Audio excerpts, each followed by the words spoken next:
अब अगर बात की जाए लव मैरिज के बारे में, तो बहुत सारे हमारे ऐसे दर्शक भी होंगे जो जानना चाहते हैं कि उनकी लव मैरिज होगी या अरेंज मैरिज। तो संजीव जी, अगर शादी की बात आती है तो जिनकी शादी नहीं हुई है, बहुत सारे लोग ऐसे होंगे जिनके मन में सवाल होगा कि मेरी लव होगी या अरेंज होगी, लव होगी या अरेंज होगी। तो अगर लव मैरिज की बात की जाए तो किन योगों के कारण हमारी लव मैरिज हो सकती है, इसके बारे में जानना चाहूंगी। बड़ा इंटरेस्टिंग क्वेश्चन है ये, और सभी की बड़ी हाई डिमांड रहती है कि लव मैरिज को कैसे सक्सेस बनाया जाए, जी। और इस बारे में हम बात करते हैं। देखिए, बेसिकली क्या होता है कि हर रिश्ते के लिए शुरुआत जो हमारी मेन होती है वो प्यार होती है, और प्यार है तो सब कुछ है, चाहे वो अरेंज में हो चाहे वो लव में हो।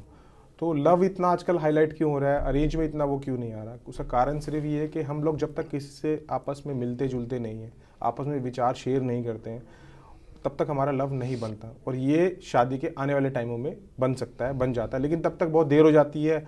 हम लोग कहने सुनने पे शादी कर लेते हैं, और बाद में मिसअंडरस्टैंडिंग या जो भी हमने डिस्कस करा है, पत्रियों में परेशानियां रहती हैं, उसके कारण से लव भी जनरेट नहीं हो पाता, क्योंकि लव को समय चाहिए होता है। और आजकल के अंदर लव मैरिज क्यों हो रही है? क्योंकि वो लोग आपस में समय दे रहे हैं, एक दूसरे को समझ रहे हैं, अंडरस्टैंडिंग को पहले ही परख लेते हैं कि यार ये हमारा पार्टनर बनने लायक है, ये हमारी अंडरस्टैंडिंग को समझ रहा है। क्योंकि गृह मैत्री हो गई, गृह मैत्री जो भी आपसे डिस्कस करा, गृह मैत्री हो गई, तो आपस में वो रिलेशन को बना पाएंगे, अंडरस्टैंडिंग उनकी कितनी अच्छी है। तो ये एक पड़ाव लव मैरिज के अंदर वो लोग पहले ही परख लेते हैं। दूसरा पड़ाव ये होता है कि हम वो हमसे प्रेम करता है नहीं करता, इस बारे में क्या होता है, वो भी हम लोग अगर अच्छे रिलेशनशिप में रहते हैं, आपस में बात करते हैं, तो उसके अंदर भी हम उनकी इच्छाओं का ध्यान रखते हैं। इच्छाओं का ध्यान रखते हैं तो एक दूसरे की तरफ अट्रैक्शन बढ़ता है। अब इसको पत्री के ऊपर कैसे एप्लीकेबल करते हैं? पत्री के ऊपर हम देखते हैं, जब हम पत्री का कुंडली मिलान करते हैं तो हम इन्हीं हाउसेस को देखते हैं, जो कि हमारा दूसरा हाउस होता है जो हमारे वाणी को दर्शाता है। पंचम भाव जो होता है वो हमारे प्रेम को दर्शाता है। सातवां भाव जो होता है वो हमारे शादी को दर्शाता है, और 12वां भाव हमारे सुख को दर्शाता है।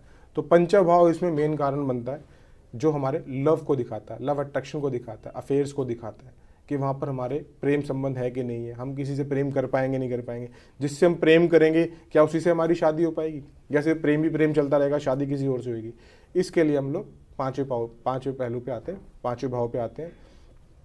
पांचवें भाव के अंदर हम ये देखते हैं, सबसे पहले उस हाउस के अंदर हमारे शुभ ग्रह बैठे हो। दूसरा, पांचवें भाव को देखते हैं कि पांचवा ग्रह शुभ ग्रहों में प्लेसमेंट हो, उनकी आपस में युति बनती हो। पांचवें ग्रह में हम ये देखते हैं उस हाउसेस के अंदर हमारी किसी भी मेलिफिक प्लैनेट्स की दृष्टि ना पड़ रही हो, अशुभ ग्रहों का प्रभाव ना पड़ रहा हो, उसके अंदर कोई ऐसा योग ना बन रहा हो जो उस हाउस को खराब कर देता हो। हमें उसकी वृद्धि करनी है, वृद्धि होगी शुभ फलों से, शुभ ग्रहों से। तो शुभ ग्रहों से दृष्टि अगर वो फलित हो रहा है या शुभ ग्रह उसके अंदर आपकी बैठ रहे हैं, तो हम कह सकते हैं ये व्यक्ति प्रेम करने वाला होगा। उसके अंदर प्रेम के संबंध के, प्रेम के लक्षण सारे दिखेंगे। और अगर उसके अंदर मान लो शुक्र बैठ जाता है तो प्रेम बहुत अच्छा बनता है। लेकिन शुक्र के अंदर राहु आ जाए तो राहु क्या होता है? राहु प्यासा होता है, वो एक प्यार से संतुष्ट नहीं हो पाता, उसको प्यार ही प्यार चाहिए। वो एक प्यार को लेके दूसरे प्यार की तरफ भागे, तीसरे प्यार की तरफ, और वो ब्रेक करता रहेगा। एक प्यार को ब्रेक करके दूसरे प्यार की तरफ भागेगा, दूसरे को ब्रेक करके तीसरे की तरफ जाएगा। अब वो पांचवा हाउस अगर वहां पर शुभ बन रहा है, अगर उसका संबंध पत्री के सप्तम भाव से बन जाता है, चतुर्भाव से बन जाता है, लगन से बन जाता है, तो हम कह सकते हैं इस व्यक्ति का विवाह योग बनता है।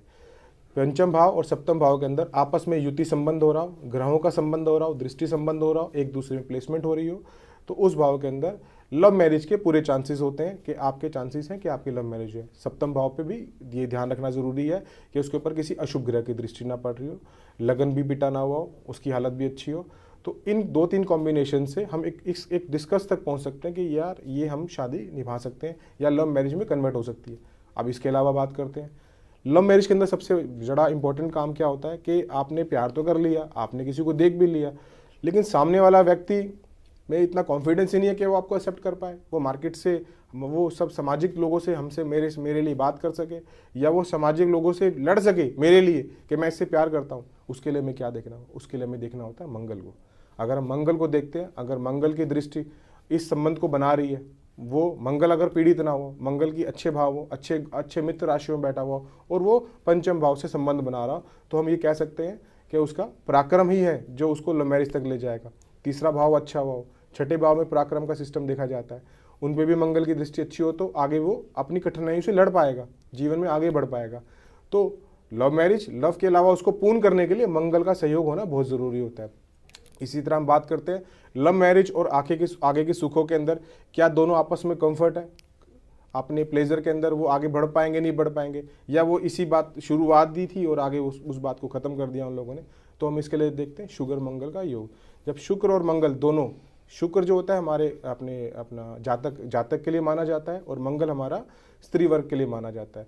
अगर किसी भी हालत में दोनों पत्रियों में एक का शुक्र या एक का मंगल के अंदर पीड़ित है, अगर मंगल पीड़ित है, मंगल वक्री है, तो उसके अशुभ परिणाम देखने को मिल सकते हैं।